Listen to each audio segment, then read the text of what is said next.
नगर निकाय पंचायती राज में महिलाओं का सहभागिता यानी वार्ड मेंबर, पंचायत समिति, उप मुखिया, मुखिया, जिला पार्षद और अगर आप नगर निकाय में आइए तो नगर पंचायत, नगर परिषद, नगर निगम। सही मायने में तीन ही सरकार होती है, एक केंद्र सरकार, एक राज्य सरकार और एक हमारा स्थानीय निकाय का सरकार। पर पुलिस या सिपाही या दरोगा का आप देखेंगे कि कहीं खड़े हैं तो आपको ज्यादातर महिलाएं आरक्षी या पुलिस दिखाई पड़ेंगी।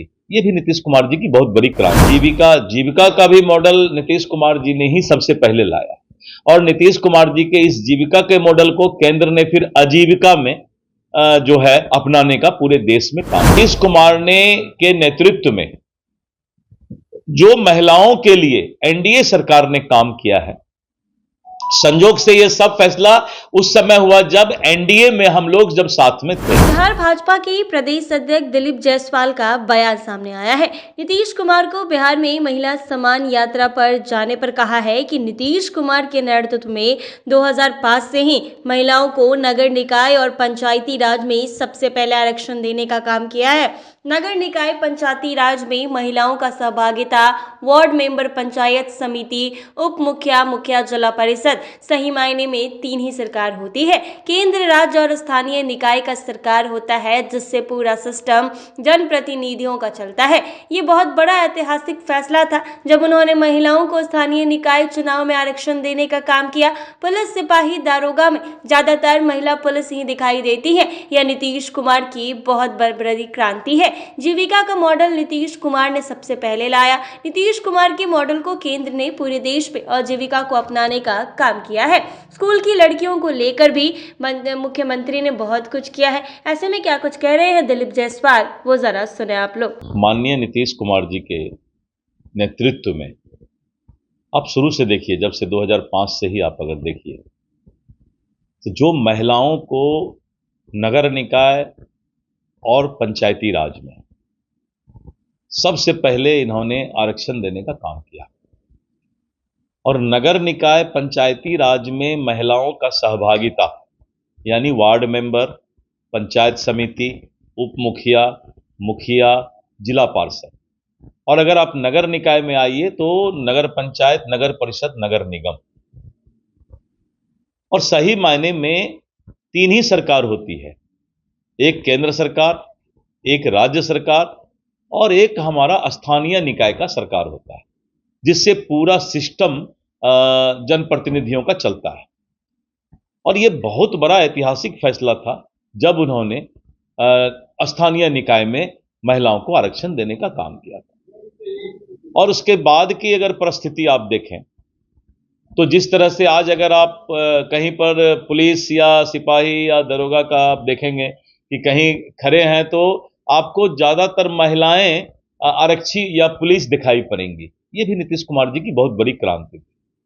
और आंगनवाड़ी सेविका, जीविका का भी मॉडल नीतीश कुमार जी ने ही सबसे पहले लाया और नीतीश कुमार जी के इस जीविका के मॉडल को केंद्र ने फिर आजीविका में जो है अपनाने का पूरे देश में काम किया। तो महिलाओं के लिए एक जीविका दीदी भी बहुत बड़ा एक क्रांतिकारी कदम नीतीश कुमार जी का था। फिर आप देखिए कि जिस तरह से स्कूल के, विद्यालय के बालिकाओं को साइकिल देने का उन्होंने काम किया और बिहार ऐसे राज्य में लड़कियां, गांव की लड़कियां, गरीब लड़कियां, समाज के अंतिम पंक्ति में बैठे हुए लोगों के घर की बच्चियां साइकिल चलाना आराम से रोड पर चला करके स्कूल जाने लगी। एक नया माहौल आया, एक नया बदलाव आया। और उसके बाद शराबबंदी होने से आज कोई पुरुष शाम में दारू पीकर, शराब पीकर अपने घर जाकर अपने पत्नी के ऊपर, अपने बच्चों के ऊपर हिंसा नहीं करता है। तो महिलाओं ने सबसे ज्यादा नीतीश कुमार जी के इस कदम को सराहा, शराबबंदी के कदम। तो मेरा ये इतनी बात मैंने सिर्फ इसलिए कहा कि नीतीश कुमार के नेतृत्व में जो महिलाओं के लिए एनडीए सरकार ने काम किया है, संजोग से यह सब फैसला उस समय हुआ जब एनडीए में हम लोग जब साथ में थे। तो ये बहुत बड़ा कदम है और आज नीतीश कुमार जी महिलाओं से संवाद करने के लिए यात्रा पर जा रहे हैं, महिलाओं की समस्याओं को नजदीक से जानने और सुनने के लिए जा रहे हैं। तो आगे कुछ न कुछ उनका सोच है। जब नीतीश कुमार जी का कुछ सोच होता है तभी वो इस तरह का यात्रा निकालते हैं। तो इसलिए जरूर महिलाओं के लिए कुछ अच्छा होने वाला है और मैं नीतीश कुमार जी को भारतीय जनता पार्टी का प्रदेश अध्यक्ष होने के नाते, कल आपने देखा राबड़ी देवी जी ने भी शुभकामना दिया और हम तो गठबंधन के ही नेता हैं, मैं भी शुभकामना देता हूं कि वो स्वस्थ दीर्घायु होकर के बिहार के इस मजबूत लोकतंत्र में विकास की सहभागिता महिलाओं तक, आधी आबादी तक पहुंचाए, ये मेरी शुभकामना। देखिए, वक्फ बोर्ड पर बहुत ही सीधा नजरिया है और नजरिया ये है कि वक्फ बोर्ड का गलत उपयोग नहीं हो।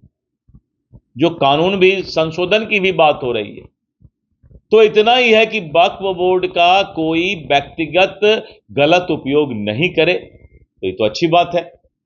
हमारे ट्रस्ट के लिए भी बड़ा, आप मीडिया वाले को भी मैं पूछता हूं कि धार्मिक न्यास बोर्ड जो बना है, जिसमें हिंदुओं के ट्रस्ट, मठ, मंदिर को उसके अंदर लिया गया है और उसको सरकार अपने तरह से गवर्न करती है, तो जब इस देश के 80% से ज्यादा हिंदू बहुल्य लोगों के लिए मठ, मंदिर धार्मिक न्यास बोर्ड के अंदर जा करके उस पर जो है नियंत्रण किया जा सकता है, तो आज वक्फ बोर्ड के नियंत्रण पर दुनिया में, देश में किसको चिंता होने लगा भाई।